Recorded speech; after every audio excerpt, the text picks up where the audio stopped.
This programme was funded with the support of the Broadcasting Authority of Ireland with the television licence fee. Hello, my name is Tom Brady and welcome to the series Living with the Border. The border cut off natural hinterlands, separated communities and neighbours that had lived together for years. While the hardships people suffered as a result of the border have been well documented, these programmes intend to look at the funnier side of living along the border. My guest today is Brendan Coughlan, a former customs officer who worked for many years on the Louth border. Welcome to the programme, Brendan. Thanks, Tom. You're a native of County Westmeath. What was it like growing up in Kilbeggan, was it? Kilbeggan, born outside Tullamore. When I was quite young, my parents moved. So I moved across the border into Westmeath. I suppose I knew very little about borders at that stage, but I knew when I crossed the county boundary because I went to school in Tullamore, secondary school. So it was a bit like our present-day border, I suppose. Pretty much unmarked, except for the change in the road surface, depending on which county had the most money at any particular time. You're a retired customs officer. What was your first posting? My first posting was, well, I suppose coming into the service I would have found myself wandering around Dublin Port for a while. Subsequently, I spent some months in Clonus in County Monaghan, which was indeed an experience because I knew absolutely nothing about border or land frontier as they referred to it in those days. So it was quite an eye-opener for me to move out of Dublin Port, where there were quite a mixture of people, in what was, I suppose, among younger colleagues. It was a time, I suppose, of great hope and development. The Mass's second programme for economic expansion was taking place. People were talking about tourism and encouraging tourism. We were going to reduce our tariffs on goods. It was a time of expansion as well. We opened new customs posts. It was realised at that stage we needed to attract more tourism and hence more money into the country. I suppose as a young fella starting in a new service and first job, I was pretty ignorant and unaware of all these things, but it's in retrospect one sees how things developed and indeed how far back we were in those days, because remember, we didn't have the mobile phone, we didn't go to the hole in the wall.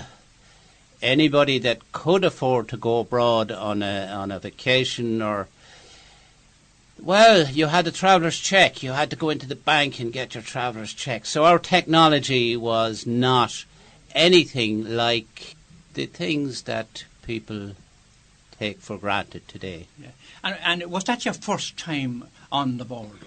Absolutely. I had no idea what the border was like. And what do you think of the border? Remember, we had no television.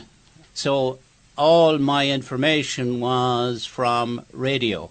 So I had no idea what the border, apart from rumour when I was in digs in Dublin by a few people who were from Dundalk, describing it and telling me how you could go north and get lots of razor blades and stuff like that, and you could walk across the border with this stuff. And I thought, this can't be real. But then during training in Dublin, I remember being taken up around the border area, seeing what was actually there. And it was around that time, I think, we opened about 4 new customs posts where we were going to provide more opportunities for people to come into the state, because at that time you could only cross at certain points. As you know probably yourself from your own experience, that border, it's 499 kilometres long, 200 public roads, and that's just public roads. So policing a border like that, and we often hear politicians since talking about sealing the border. Well, it's quite a job to seal that kind of distance. Most international frontiers, it is difficult to cross outside of the normal crossing points. Like I look at France and Italy, you have tunnels, you have mountains, and also you had a different political climate. Our early customs posts were temporary affairs, so government in fact couldn't improve the accommodation very much because it had to be a temporary building. Politically, it was quite unacceptable to say we will put in a permanent building there for our staff. When did you come to Dundalk, by the way? 1966, I think. 1966. Where was the customs post based in Dundalk? You had two streams of control at that stage. You had actual frontier posts, which were pretty close to the border, actual border, and the border of course was based on the county boundaries because the Boundary Commission of 1924-25 failed to get any kind of agreement on, and for various reasons. We could spend all day indeed talking about that, but the upshot of it was that the county boundaries stayed as they were, and of course the state Searstát or the Free State as it was in 1923, in April of 1923, decided that they had to put up customs posts and protect goods and manufacturing behind that facility, if you like. Yeah. So there was customs posts at Drumbilla? It was Drumbilla, there was Carrick-Arnon where I went. That's my first experience on the actual border. Apart from Clones, I had spent a few months in Clones. Yeah. There was Ferryhill in Omeath. So that was allowing, if you like, Ferryhill allowed Newry into the Cooley Peninsula, Carrick-Arnon, the main Dublin, Belfast, and then you had the Dundalk Armagh Road, which was Drumbilla. You move over a little bit further then, and we opened a new post at Cullaville, which was the Crossmaglen-Carrickmacross Road. So if you move on over then, you had Tullynagro outside Castleblaney. You can move on up into the mountains then into Cavan and so on. Oh, see. And Monaghan, of course. You had a main road in Tyholland. And what about Greenore and the railway station? Well, these were... I would separate them in that Greenore was a port. Oh, I see. Even though it doubled up as a station for clearing goods also. As I say, you had two streams of traffic. As you had in most countries in Europe, you had a kind of a uniform staff here in Ireland, unarmed, of course, and you had, in a lot of Europe, there were armed frontier people. And then you had the people who looked after tariffs and cleared goods, which was considered a more, how would I put it, a technical area because... And it did become a very technical area when we joined Europe in 1972. So there were approved and unapproved roads. What was the difference? Approved basically referred to traffic. Actually, they were referred in the law as approved routes rather than roads. And I remember being asked that at an interview at one stage. And the guy who was asking me was the guy who had actually drafted the regulations. So he was interested to know if I actually knew the difference. But for most people, one was the approved road, which you drove down with ease and you had your paperwork and so on. The other one was a road which crossed the border. Traditionally, it was part of the north-south before we had that division, before our little problems of 1922 onwards. Traffic crossed freely there, but when we set up customs posts, we no longer allowed car traffic, to cross those routes. So you had several roads. As I said, there are about 200 crossings altogether. Yeah. And had you to have a permit? If you had a motor vehicle, had you to have a permit crossing the approved roads? Yes. Originally you started out with something that was continued probably incorrectly or technically incorrectly to refer to as a triptyque. A triptyque originally was where somebody went guarantor for the duty that would be payable on a motor vehicle. So people often refer to it as bonding the car.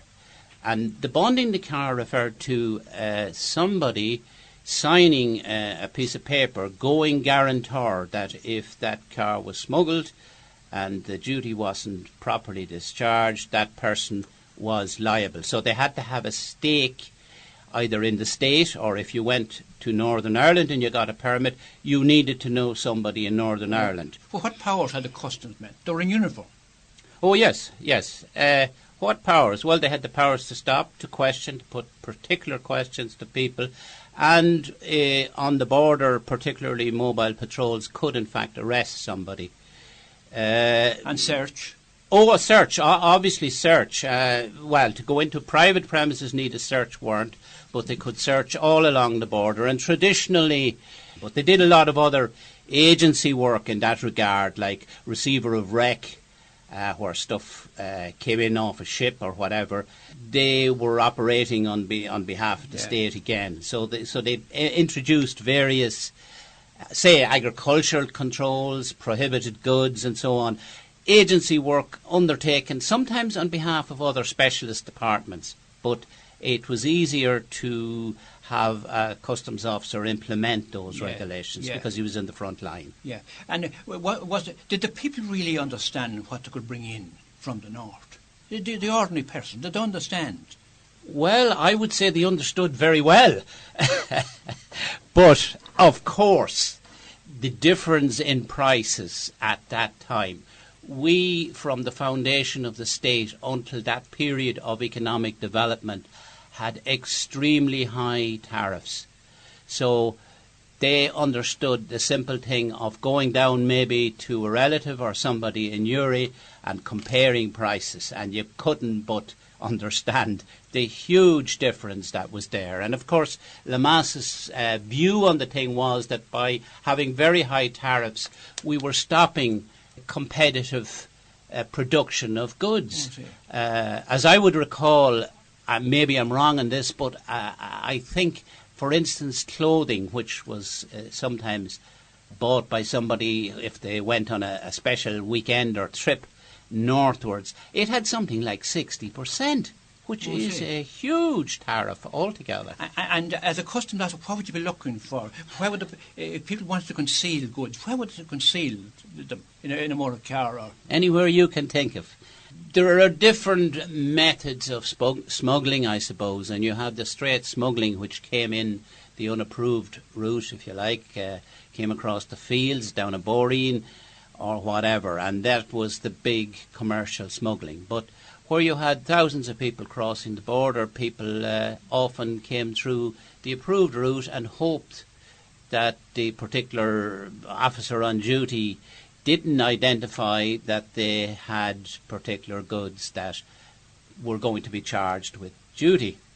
So where would they conceal them? Well, sometimes people just took a chance and they put it in the boot and they were going through regularly, and they all know me, so I'm safe enough, except when some youngster like myself didn't know them and arrived on the scene and maybe checked the boot and found stuff like that. So that was one of the things. Other things were people removed the back seat, or they removed panels of the door, or I have seen stuff in a kid's cot at one stage. Oh, I see. And had you female customs officers at the time? Just shortly after I joined. Before I joined, you had females, mostly stationed at the airport, who actually could search females. But they weren't customs officers as such. They didn't have a commission.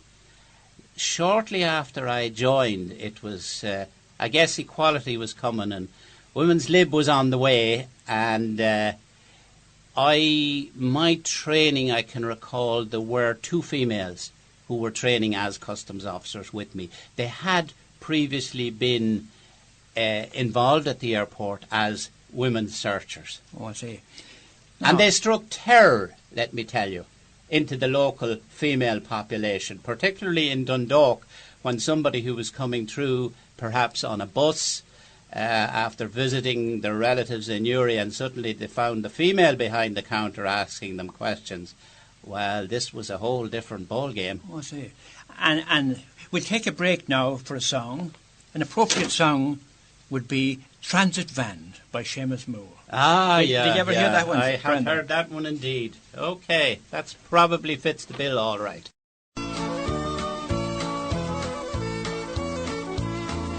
Margaret Thatcher talking on TV looks so sincere as she says to me, there'd be no one employment if you all used a bit of initiative.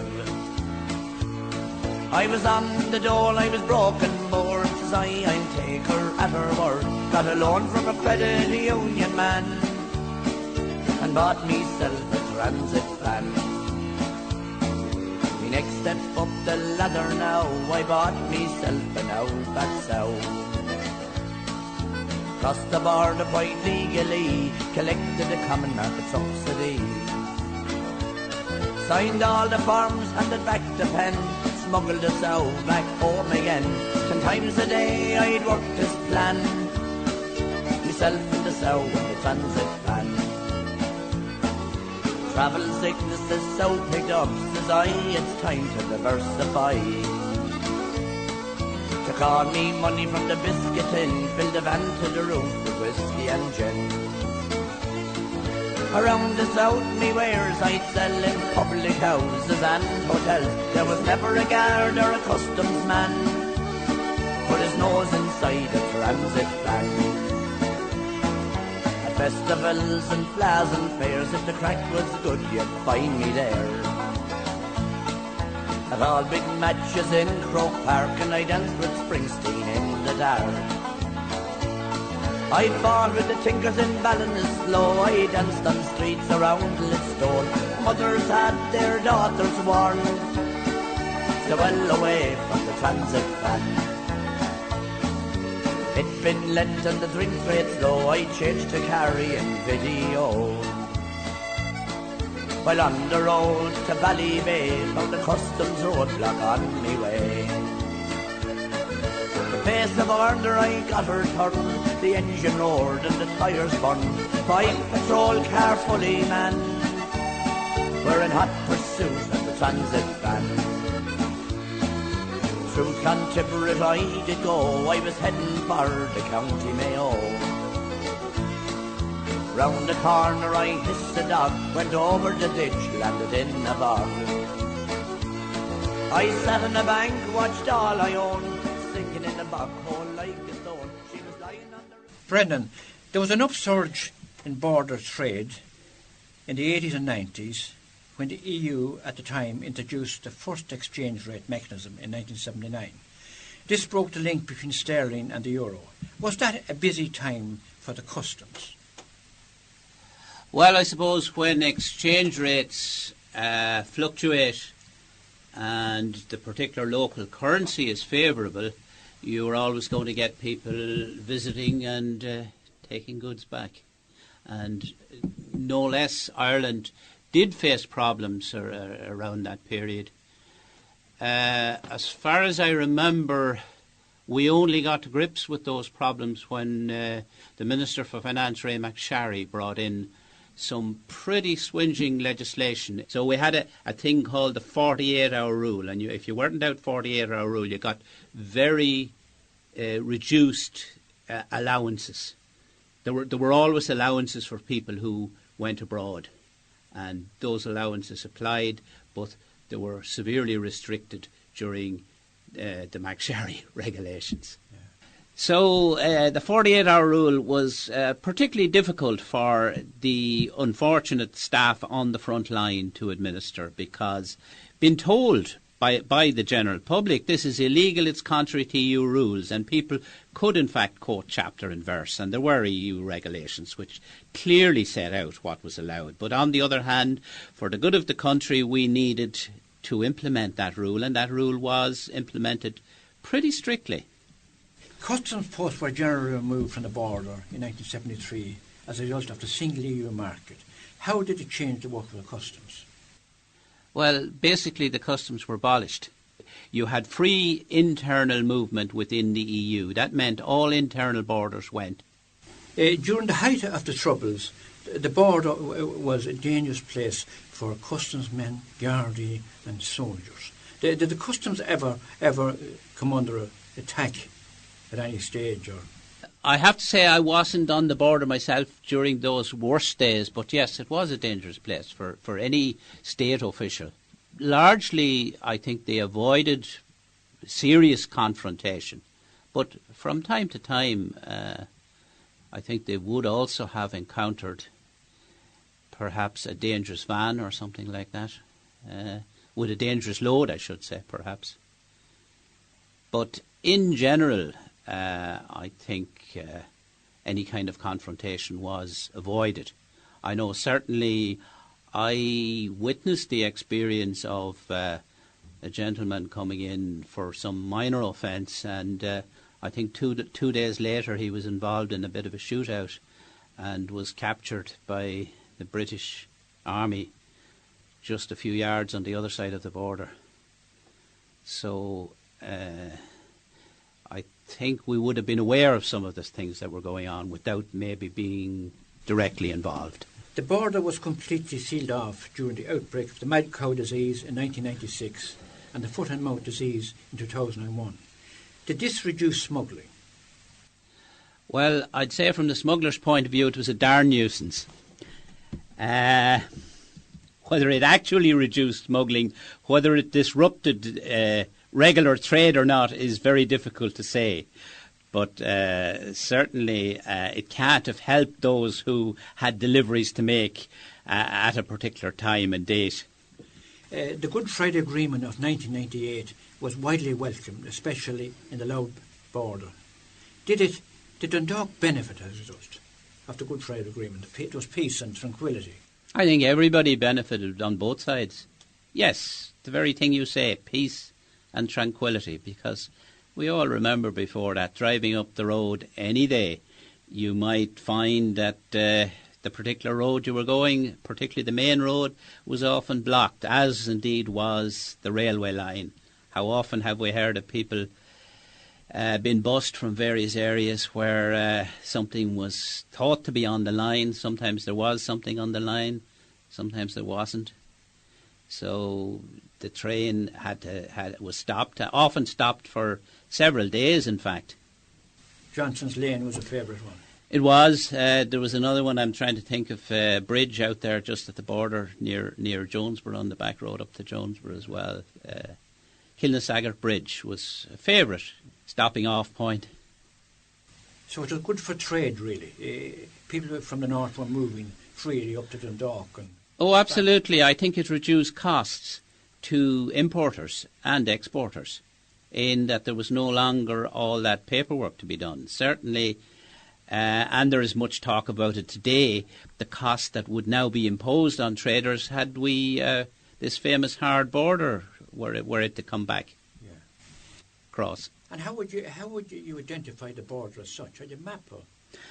I think most officials on the border, certainly the people in the cars would, and the patrol cars would have a very good idea of precisely where the border was, because any cases that would go into the criminal system, anybody that appeared in the Central Criminal Court as a witness would have to give evidence that he had seen a particular consignment of goods crossing the border on a particular date at a particular time. So people were very familiar, and we did have Ordnance Survey maps. Usually a person from the Ordnance Survey office indeed was required to give evidence in such cases, most of them which were held in the Central Criminal Court in Green Street in Dublin. Yeah. And how did the customs deal with petty smuggling? Say people smuggling cigarettes and things like that. Did they seize them, and was there a penalty to be paid? Well, you say smuggling. First of all, if something was declared, people always had the option of paying duty or abandoning it or re-exporting it. If it wasn't declared, that was a different thing then. It was then liable to seizure in many cases, in most cases. It probably was, depending again on the amount of duty and so on involved, and whether it was outside of the allowances. There were particular allowances for people who were bringing in goods, but you can bet most cases what we're talking about is something outside the allowance, something that somebody wanted to conceal. When we talk about petty smuggling, it probably would be something for their own use rather than to sell again. But occasionally, small amounts of goods for sale would also be found. The customs men had wide discretion. Not such wide discretion, no. If something was prohibited or something was in excess, no, they were obliged to take action. So, in fact, unfortunately for people, it did, and it was expensive sometimes, particularly in the earlier days when we had higher tariffs. They did end up paying a lot of money. They did end up without their goods, and goods were seized. And of course, anybody who was a customs officer in those days would tell you that there was a great popular belief that the customs people at the border had a wonderful time in that they gorged themselves off these various products that were so easily seized and so on. The reality, of course, was much different for a couple of reasons. One, when something was seized, it was immediately required to be written up in a book. And once it went in there in black and white, then it was followed through the system until delivery to the state warehouse. And if you arrived at the state warehouse, let me tell you, the guy who was in charge there, if he was a penny down on anything, he suddenly started an inquiry. So there was no getting out of it there. But the customs were generally held in high esteem, and they got on well with the people in Louth. I think generally so, yes. But like every individual, there were some cantankerous guys and there were some guys who were very nice. And perhaps the two nice guys maybe didn't do the state all that much service, but they were popular with the general public. What is the future with Brexit? That is the big one. If I had that answer to that one, Tom, I would certainly be putting on a good bit of money on it, but I wouldn't actually risk anything at the moment. It's obviously a decision that has technical and political aspects to it. And the political aspect, no doubt, will be a big factor in whatever final decisions are made. Certainly you can get technical approaches that would mean that we would never go back to a border as it was in those days, because technology has moved ahead as well and there are various things can be done. But I would say predominantly you're going to see some political decisions having to be made, and that will determine everything at the end of the day. So the peace process made the border less important. So a hard border could make it more important again. Well, the peace process is one consideration, as I say, within the whole political dimension. And the peace process certainly changed life for all of us, because most of us at some stage or other would have gone up that road and maybe sat at an army checkpoint while a knowing young fella looked at your driving licence sometimes upside down. We didn't have photographs early on. I can remember one young fella looking very knowledgeably at my driving licence, realising that there was some foreign language on it for a start, and then trying to impress me with how safe I looked, and sent me on my way. But he had been looking at the thing upside down. Thank you, Brendan, for your enlightened interview. Not at all. You're welcome. Thanks, Brendan, for sharing your memories. Goodbye from Tom Brady, and thanks for listening. I hope you enjoyed the programme.